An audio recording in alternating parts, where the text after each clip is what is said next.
Hey mga brods, may balita nga po tayo dito. One-on-one trade kay John Fajardo at Japet Aguilar. Trades, ito mga brods pero alam ko malabo itong balitang ito.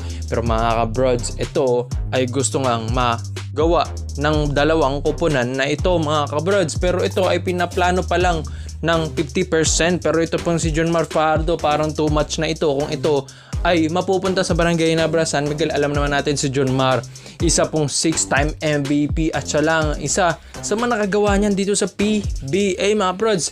6'11" ito pong si John Mar Fajardo at isa siya sa mga talagang the best big man dito po sa nangyari dito sa ating era sa PBA. Unlike kay Japet Aguilar na 6'9" lang pero hindi naman ganun kalakasan sa ilalim.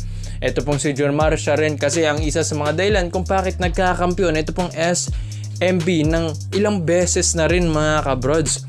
Kaya nga itong paparating na 2023, babawi ang SMB dito pagkatapos silang na-sweep ng Barangay Ginebra San Miguel last season sa semifinals sa Governors Cup 2023 at babawi sila sa Bay Area Dragons. Ito nga pong si John Mar ay para sa akin mga brods, ito ay hindi dapat gawin ng SMB na kung saan kapag si Japet Aguilar ang mapunta sa kanila, ang laki ng mawawala sa SMB mga brods. Pero ito ay parang medyo maganda rin dahil alam naman natin si Japet Aguilar ay isang high flyer na big man ito mga kabrods. Talagang mas mataas naman talaga tumalon. Ito pong si Japet, mas athletic siya kay John Mar Fajardo. Pagdating nga lang sa banggaan, talo siya kay John Mar. Pero mga brods, may dadagdag daw kasi ang Barangay Ginebra San Miguel para nga mapapayag sa trade na ito. Pero mga brods, ito pong si Japet Aguilar ay isa rin ito sa mga inaasahan sa Barangay Ginebra San Miguel. Alam ko mga brods, yes, marami na namang basher dyan na alam natin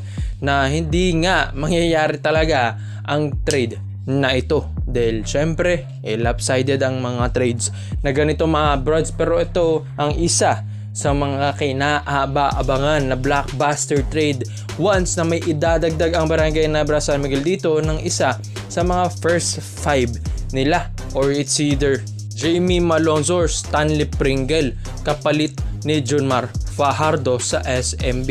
Pero syempre 3-team trade ito mga brods. Yun ang talagang match ang trades mga kabrods. Kaya nga inaabangan pa rin natin kung itutuloy ang ganitong haka-hakang trade mga kabrods. Pero para sa akin mga brods, malabo pa. Pero kung ito ang mangyayari, dapat may dagdag ang Barangay Ginebra San Miguel dito para man lang maging match or maging fair ang trade na ito mga brods. Para sa akin, kung John Mar Fajardo tapos Japet Aguilar one-on-one trade, panalo talaga. At syempre, tiba-tiba ang Barangay Ginebra San Miguel dito. Biro mo, ang lalakas na ng mga gwardya. May mga shooting guards pa sila dyan. Sina Stanley Pringle, Jamie Malonzo. Tapos kaso nga lang na-injured si Jeremiah Gray sa PBA on tour. Tapos mga brods, may Japet ka pa. Tapos C-stand. Tapos idadagdag mo pang isang John Mar Fajardo. Ayawan na talaga pag ito anong nangyari mga brods. Pero sa SMB naman, yun nga, kung si Japet lang nandun, wala si John Mar, talagang hirap sila.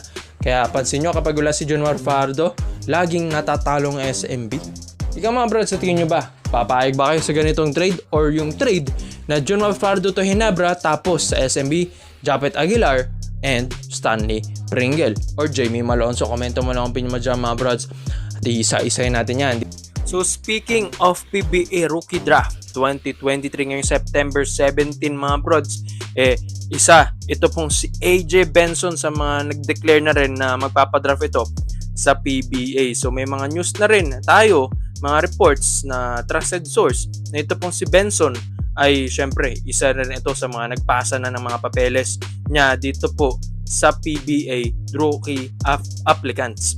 So kung mapapansin nyo sa mga highlights na ito, ang laki niyang point guard dahil 6'4" lang naman. Ito pong si Agent Benson mga brods.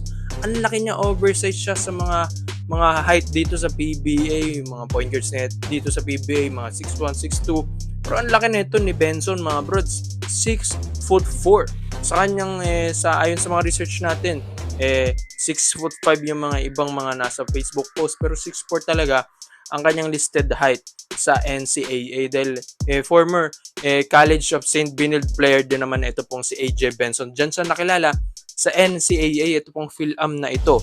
So galing din naman itong Oakland, kung saan yun ang hometown niya. Tapos naglaro na rin ito sa ibang bansa mga bros. Sa kasalukuyan, naglalaro ito sa Valenzuela City XUR Homes Real sa MPBL. So kung mapapansin nyo naman sa mga highlights nito, magaling. Ito pong si AJ Benson. Hindi naman basta-basta point guard ito. So talagang point guard na may passing, may depensa. Tapos mga brods, efficient din kung tumira. So titira lang ito kung kailangan. So ito pong si AJ Benson,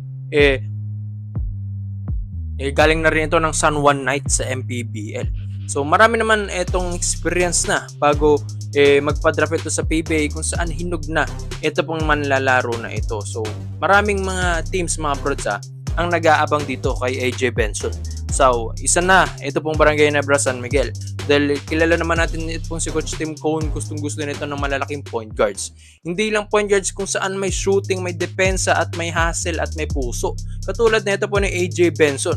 So ang kaso nga lang, isa rin sa mga dapat palitan ng i-improve itong si AJ Benson, ang kanyang emotion mga brods, dahil may mga reports tayo na yun, mga source na nung laban nila, ito pong CSB Binild versus Perpetual Help, dalawang unsportsman like foul ang naitawag dito kay AJ Benson, kung saan dapat hindi siya nagpapadala sa mga init ng ulo sa laro. So alam naman natin ang Ginebra, magaling yan magdisiplina ng mga players. Kapag hindi ka kasi sumunod dyan, napaka-stricto ng sistema dito mga broads, management dito. Kapag di ka sumunod, matatanggal at ma-iti-trade ka or ma-unrestricted free agent ka dito. So kilala naman natin mga broads, ito pong sina Coach Tim Cone, alam natin kaya nilang mag-improve ng ganitong point guard, may shooting. At kung sakali man, if ever man na itong may draft nila mga broads, ang laking tulong na ito sa Barangay Ginebra San Miguel. Biruin mo, ang laki na ng point guard na ito. Tapos may katulong ka pang mga Scottie Thompson, mga broads, L.A. Tenorio, mga may Pringle ka pa, 'di ba? Ang galing na mga broads. Tapos shooting pa. Mas madadagdagan ang shooter ng Ginebra dahil kay AJ Benson. So maraming threat na. So, syempre, kapag maraming threat sa labas, mas magkakaroon ng space sa ilalim sina Sisten at Japet Aguilar.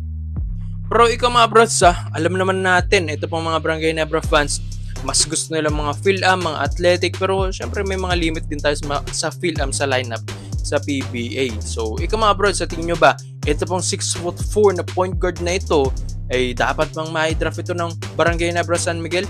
So, komento mo lang ang opinion mo dyan mga broads at isay natin. Salamat po sa panonood mga brothers. This is Overrated Highlights nyo lang.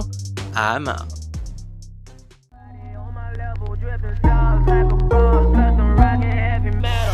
I just want a bag, like an old lady. I'm backwoods smoking, I don't own papers, pass that 808. That don't shake her.